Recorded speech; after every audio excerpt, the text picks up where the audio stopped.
The European Alps are home to some of the world's most challenging climbs, and they're regarded as a playground for elite climbers.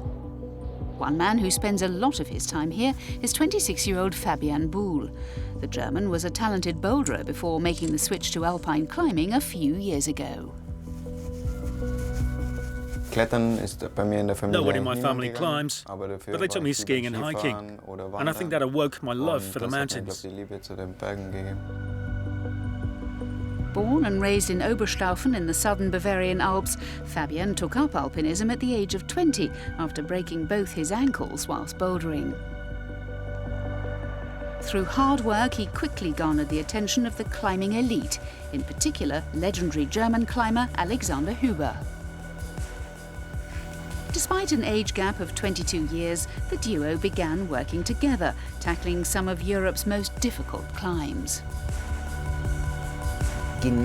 Just like my brother Thomas, Fabian is a partner who shares the same enthusiasm. Thomas and I are well known as a rope team, and we've realised some incredible projects together. And with Fabi, it's exactly the same. You put some creative heads together who continuously produce new ideas and embark on the next adventure together. If you have a partner like that on your side, you've already won.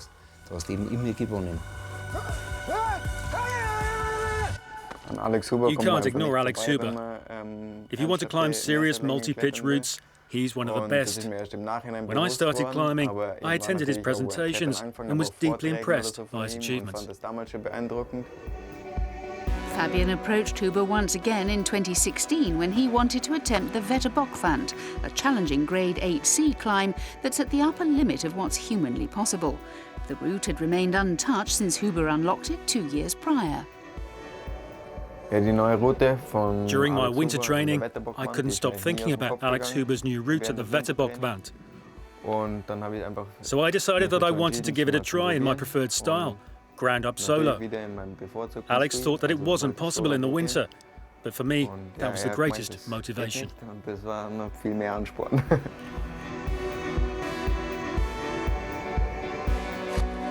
In freezing conditions, Fabian successfully conquered the Wetterbockwand.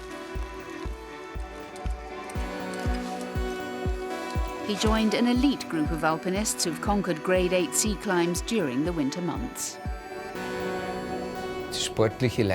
I don't think you can overrate this alpine achievement, because to date there have been very few alpine ascents of this kind.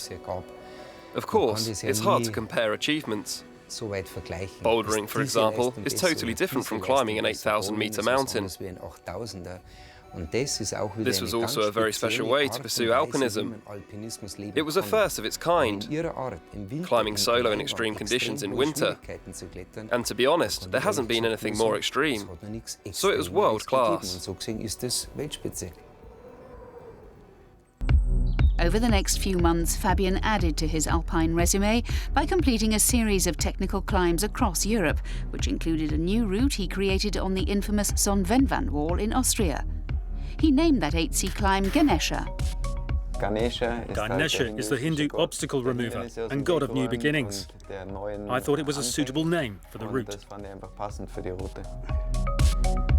His solo effort, using his complex and unique belay system, had allowed him to complete the free ascent, and it gave him the confidence to take his climbing to the next level. Fabian chose to return to Huber's wall at the Wetterbockwand to attempt a Redpoint ascent of the very route he climbed in the winter. To Redpoint a route requires a high degree of skill and stamina. The climber must ascend the entire route without slipping or putting any weight on the rope. A slip and the climber must return to the bottom and start again. The Wetterbockwand is a 45-metre long 8C pitch, and it's even more demanding when solo climbing it with a heavy rope dangling from your harness. It's very tiring and it stresses you out. And just when you have almost no strength left, you're faced with a tough boulder at the end.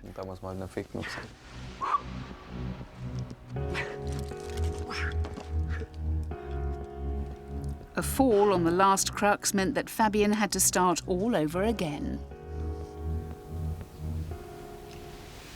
What's really special about Fabian is that he can not only climb really difficult routes, but he is also incredibly creative. He reminds me of myself when I was young and when I thought beyond the horizon. I did not only dream of the peaks and scales in my home country, but of the great challenges all around the world.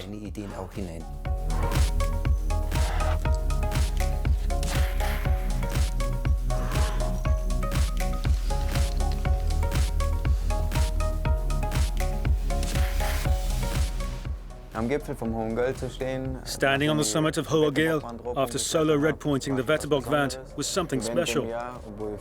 I've learned a lot this year through solo climbing, and the 3 ascents made my solo year perfect.